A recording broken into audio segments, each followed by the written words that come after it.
Hello बच्चों, good morning. कैसे हैं आप लोग? मैं आज आप लोगों के बीच एक्सरसाइज 2 पॉलिनोमियल यानी बहुपद चैप्टर लेकर आया हूं। मतलब बहुपद ये कितने शब्द से मिलकर बना हुआ है? दो शब्द है, एक है द्विघात और दूसरा क्या है?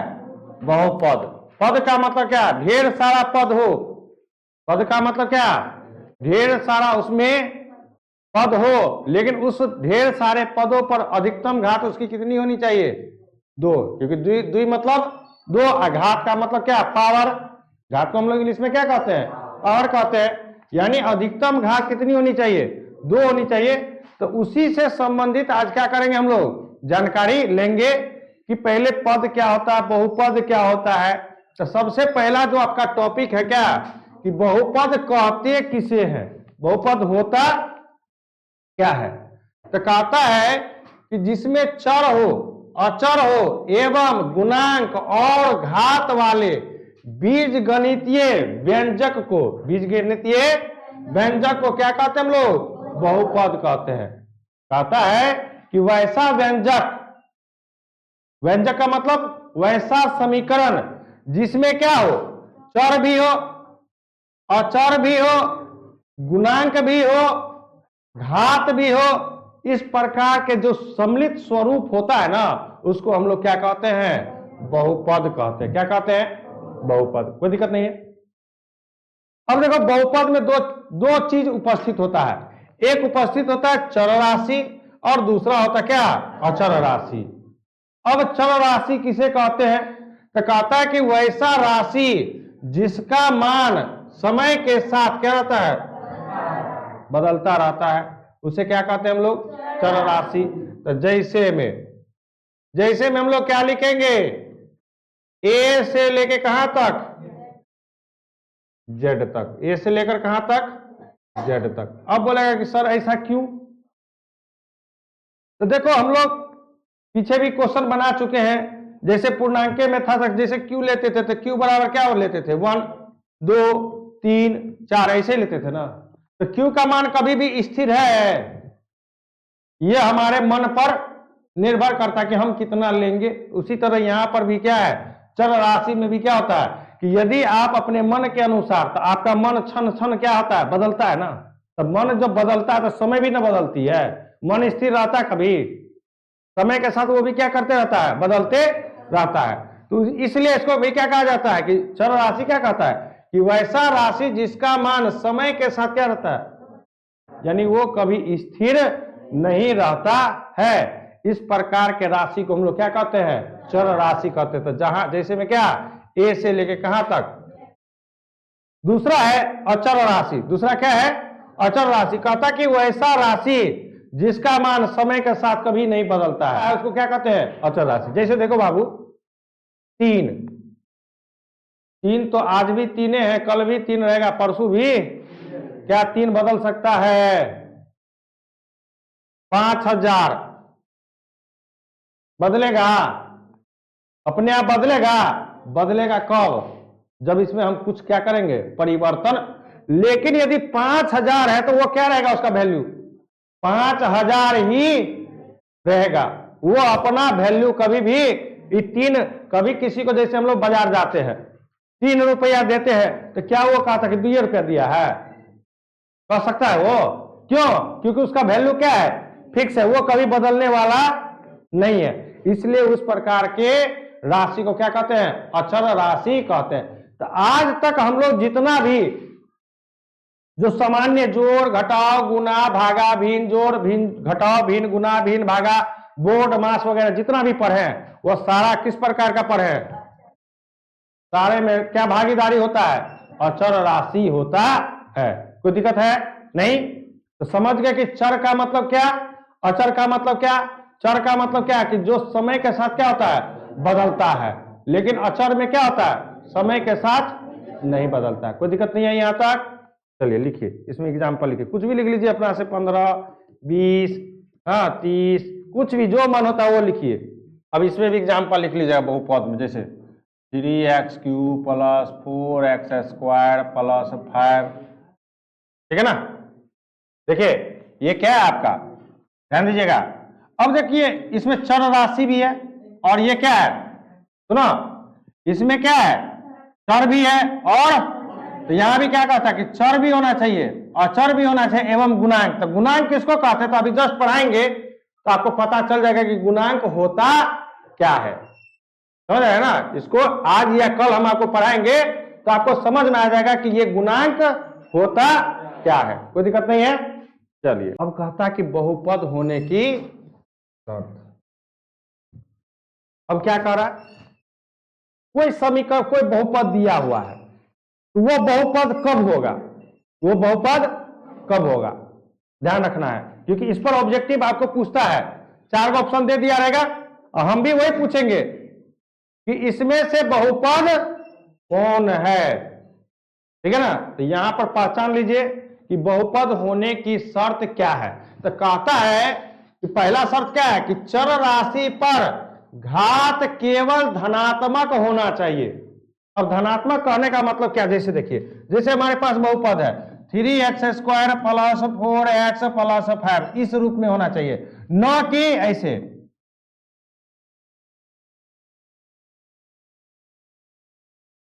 यहां पर चर राशि पर घात क्या है, ऋणात्मक, यहां ऋणात्मक है ना, तो ये बहुपद क्या होगा, नहीं होगा। और ये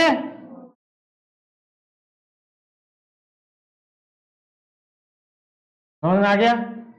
दूसरा, और इसी में देखिए थोड़ा सा,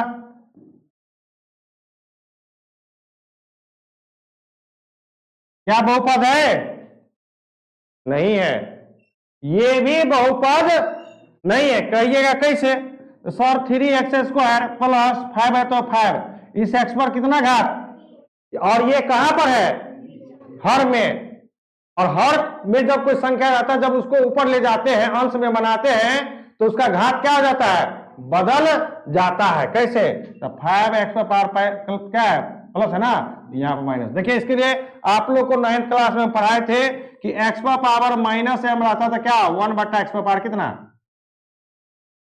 यदि यहां पर x का पावर -1 है तो इसको क्या लिखेंगे, 1/,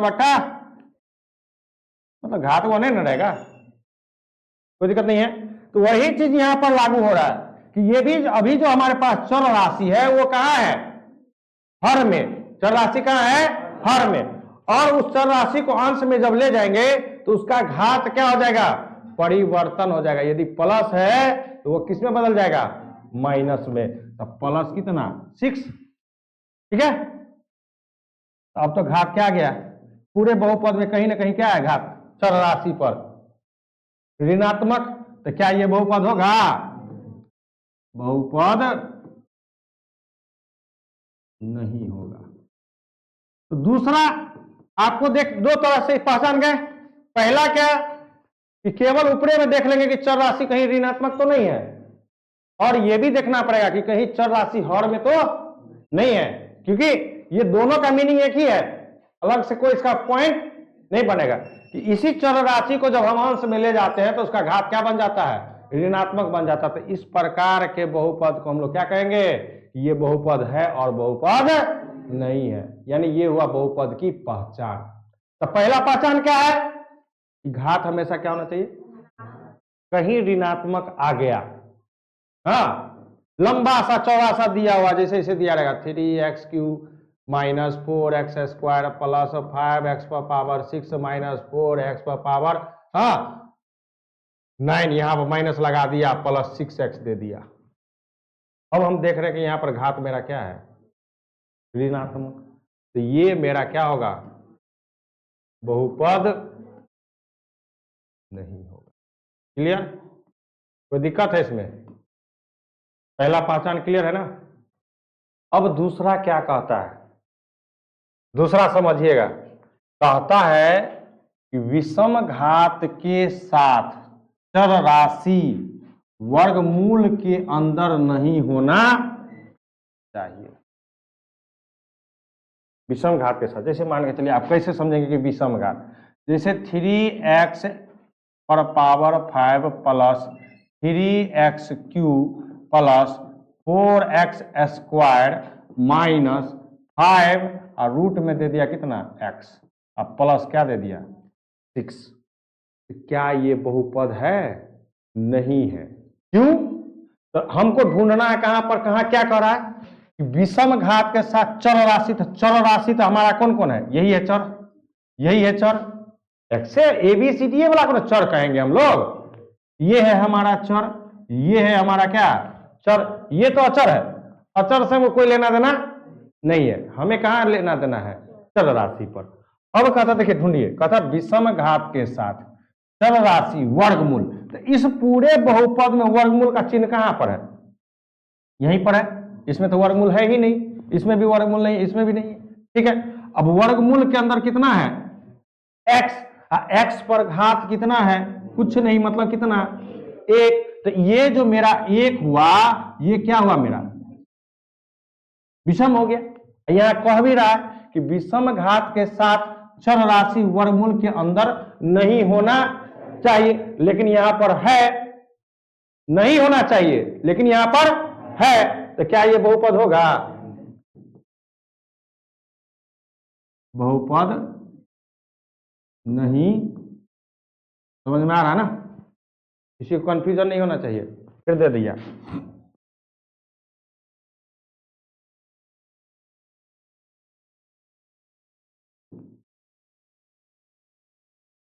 अब देखो होगा, चर राशि यही है, चर राशि यही है, चर राशि यही है। और इस चर राशि पर जो घात है वो कितना है? 2। 2 मतलब सम। तो ये जब सम हो जाए तब ये क्या कहलाएगा? बहुपद। तब ये बहुपद है। और जैसे ही विषम आ जाए तो बहुपद नहीं होगा। है कोनो दिक्कत इसमें? इतना आसान से पढ़ाते हैं कि कोई कह सकता कि नहीं हमको समझ में आएगा? बहुपद की पहचान इतनी आसानी से हम अभी समझा रहे हैं, तो कोई कहेगा इस तरह से पढ़ाएगा? यदि इस तरह से बच्चे को पढ़ा दिया जाए तो बच्चा जिंदगी में कभी भूलेगा नहीं। समझ गए ना? तो 2 पहचान समझ गए कि पहला हमारा घात क्या होना चाहिए? धनात्मक होना चाहिए। हाँ, और दूसरा क्या कि चर राशि विषम घात के साथ, सम घात के साथ नहीं, विषम घात के साथ वर्गमूल के अंदर नहीं होना चाहिए। तो इसमें सम और विषम हमको नहीं पता चलेगा कि कौन सम संख्या है और कौन विषम संख्या है, नहीं पता चलेगा। ये तो स्पष्ट, केवल हमको कहां ढूंढना है? वर्गमूल को। मेरा मान के चलो, जैसे और एग्जांपल देते हैं, जैसे 3x पर पावर 6 प्लस 4x पर पावर ऐसे दे दिया 2 प्लस 3x, मतलब 3x क्यूब माइनस 9x ऐसे दे दिया प्लस 6। अब देखते हैं ये बहुपद है कि नहीं है। देखो अब यहां पर तो सम है, हाँ, इस संख्या से कोई लेना देना नहीं है। देखो ये हमारा, ये इस अचर से कोई लेना देना, हमको केवल क्या ढूंढना है? चर को। चर तो मेरा यही है ना, चर मेरा यही है। तो यहां पर तो चर पर घात कितना आ गया? सम। लेकिन यहां पर चर पर घात कितना है? 1। एक जगह कहीं विषम है और एक जगह क्या है? सम है। तो क्या ये बहुपद होगा? बहुपद नहीं होगा, बहुपद नहीं। समझ में आ गया? तो आपको इस प्रकार से भी क्वेश्चन घुमा करके क्या किया जा सकता है? पूछा जा सकता है। तो एकदम पूरा, ये केवल इसमें कुछ बनाने की तो जरूरत ही नहीं है, केवल इसमें क्या है? नजरिया का खेल है कि नहीं है? आंख से ही देख लेंगे कि सम है कि, आंख से ही देख लेंगे कि धनात्मक है कि है। इसमें कहीं कोई एक्स्ट्रा कोई बनाने की कोई जरूरत है? सीधे 1 नंबर ये ऑब्जेक्टिव में आता है। हम तुम लोग को जो टेस्ट लगे तो कई गो क्वेश्चन इसमें दिए गए हैं, कई गो क्वेश्चन आप लोग को इस प्रकार से मिलेगा। उतारिए इसको। आगे क्या है? कहता कि बहुपद निम्न बातों पर क्या करता है? निर्भर करता है। तो देखो बहुपद में 3 चीज होता है। बहुपद में कितना होता है? एक होता है, पहला होता है चर, दूसरा होता है चर पर घात, हाँ, और तीसरा होता है उसमें पद।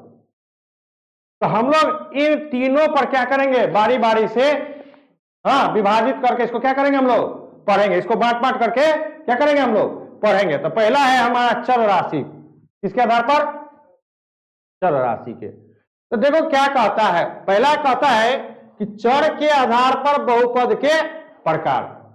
कहता है कि चर राशि के आधार पर बहुपद कितने प्रकार के हो सकते हैं। तो जैसे पहला है एक चर वाला बहुपद। अब इसके नाम में से देखिए क्या कहता है, एक चर वाला बहुपद। कह रहा है परिभाषा क्या, कि वैसा बहुपद जिसमें केवल एक चर राशि उपस्थित हो उसे क्या कहते हैं, एक चर। अब कैसे पहचानेंगे कि कैसे, कि ये एक चर में है कि दो चर में है कि तीन चर में है या चार चर में है। तो देखिए पहचानने का समझिए। जैसे 3x³ plus 4x² plus 5x plus 6 9x³ plus 9x³ minus 6/5x² plus 5x 7z² minus 9z plus 8। अब देखिए तीन आपके पास हम कितना एग्जांपल दिए, तीन। तो हर एग्जांपल में देखिए या तो x है तो x है, x है तो x ही है, z है तो है ना। तो कै को हुआ, एक ही चर। घात अलग है, पद अलग है, उससे नहीं मतलब है। इस बहुपद में कौन सा चर राशि उपयोग हुआ है, x। इस बहुपद में कौन सा चर राशि उपयोग हुआ है, इस बहुपद में कौन सा चर राशि प्रयोग हुआ है, z। या तो x ही है, x ही है। एक ही प्रकार का न चर राशि क्या है, उपयोग हुआ है इस बहुपद को बनाने के लिए। तो इस प्रकार के बहुपद को क्या कहेंगे, एक चर वाला बहुपद। अब कहता है देखो दो चर वाला बहुपद। कहता है कि वैसा बहुपद जिसमें केवल दो चर राशि उपस्थित हो, जैसे 3x² प्लस 4y प्लस 5। अब देखो यहां पर क्या है, या तो x है या तो x है या मान के चलो, और 3x³ माइनस 9y प्लस 6 क्या है यहां, या तो x है या हो सकता है कि 7z² माइनस 5t दे दे। तो इसमें क्या उपयोग हुआ है, या तो z या दुइये को चर राशि उपस्थित हुआ है ना। समझ में आ रहा है ना, है कोई देख के नहीं बता सकते ये सब क्वेश्चन। ये सब क्वेश्चन यदि कोई बोले तो नहीं देख के बता सकते हैं, याद करने वाली चीज है इसको। एक चर वाला तो देखना है, अच्छा बेटा क्या क्या यूज हुआ है। अच्छा दो चर वाला, ओहो x है और दूसरा y है ना। अब इसमें भी देखो जैसे दिया रहेगा 9x³ plus 4x² minus 60a²। तो अब इसमें देखो x दो बार है, उससे लेना देना है तो x ही ना। या दूसरा क्या है, तो कई चर राशि वाला हुआ, दो चर राशि वाला ये बहुपद कहलाएगा। उतारिए, आ रहा ना पूरा समझ में, उड़ा रहा है ना, हाँ एकदम पूरा उतारिए इसको। कोई दिक्कत हो कहीं पर कि सर ये कैसे, तो वहीं पर उसको आपको समझना है। चर वाला बहुपद कहता है कि वैसा बहुपद जिसमें केवल क्या हो, तीन चर राशि उपस्थित हो। तो जैसे देखिए कि 3x² plus 4y² minus 9z। तो देखिए तो इसमें कौन राशि है, एक x है, दूसरा y है, तीसरा क्या है, घात क्या है, गुणांक क्या है, उसे कोई लेना देना। हमें केवल देखना कि कौन सा चर राशि, उसमें चर राशि का मतलब क्या है, ए से लेकर जेड तक कौन कौन घुसा हुआ है उसमें, यही ना। ए से लेकर जेड तक में कौन कौन इसमें उपस्थित है, केवल उसी को देखना है ना। फिर देखिए मान के चलिए 4/3x³ minus 9/5x³ plus 3z²। कौन कौन चर राशि है इसमें देखो तो, या तो x है या y है या है कि नहीं है। तो तीन चर राशि वाला कहेगा बनाने के लिए तो नहीं बना देंगे, है कोनो दिक्कत इसमें है। बना सकते हैं कि नहीं? अब इसमें कह रहा है कि चार चर, कहता है कि वैसा बहुपद जिसमें केवल चार चर राशि, कहता है कि चार चर वाला बहुपद, कहता है कि वैसा बहुपद जिसमें केवल चार चर राशि उपस्थित हो, उसे क्या कहते हैं हम लोग? चार चर वाला बहुपद। जैसे देखिए 3x³ + 4y + 9z² - 6t। अब देखो तो बउआ कौन कौन सा इसमें बाबू? x है, y है, z है और तो चारे गो चर राशि में उपस्थित है। और है कुछ? मान के चले 3x³ + 4x² + 6xz + 9t + 6v। कौन कौन चर राशि बाबू उपस्थित है इसमें? x है, z है, t है और v है। ये चार गो है। तो कोई पहचान इसमें हम छुपा सकते हैं? केवल देख करके नहीं बता सकते हैं कि इसमें क्या है। बचपन से तो ये से लेकर जेड तक सीखे ही हैं कि कौन कौन उपयोग इसमें हुआ है इस बहुपद में। उसी को देख करके हम बता सकते हैं कि ये कौन कौन बहुपद यानी किस प्रकार का बहुपद है। एक चर वाला, दो चर वाला, तीन चर वाला या चार चर वाला या उससे अधिक। वो केवल हम ए से लेकर जेड की देख लेंगे कि कितना बार उसमें क्या है उपयोग हुआ है। कोई दिक्कत है? मुझे आशा है कि आप लोगों को ये वीडियो अच्छा लगा होगा। तो आप लोग ज़्यादा से ज़्यादा वीडियो को शेयर, लाइक और सब्सक्राइब जरूर करें। मैं इसी तरह से